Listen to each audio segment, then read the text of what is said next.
When I was serving as UN High Commissioner for Human Rights, I recognized the importance of linking with civil society in the countries that I went to. Very often I would try and meet the civil society representatives, those who were maybe suffering from a bad regime or who were working on the ground to try and improve the situation, and they would give me the reality check on what I would subsequently hear from the government minister, who would probably try to give a much more rosy picture, but I would have the reality from the ground. I decided as High Commissioner for Human Rights that the best way to portray what was happening was to be close to victims of violations.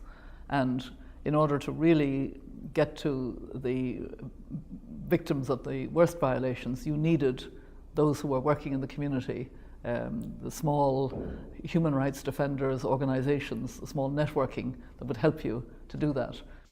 I'm a great believer in the value of networks because it's a way of amplifying voices, it's a way of exchanging experience, it's a way of building up a knowledge base. Currently, I'm trying to build a network of those who are concerned to change the whole way we talk about climate and make it more people-centered.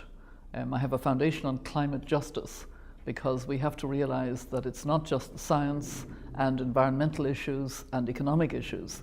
The climate shocks are now hurting the poorest countries and communities disproportionately because they live in vulnerable areas and they were the least responsible. I'm going to have to use all the skills I've learned in networking to try to build a large network of people, including the business sector, who see the urgency of getting a climate agreement by the end of 2015 so that we stay below the 2 degrees Celsius of a safe world.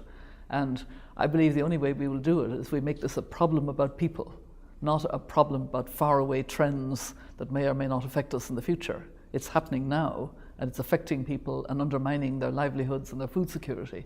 So we need to get an urgent response from political leaders. We need to get the right market incentives. And to do that, we need part of that constituency to be the business community.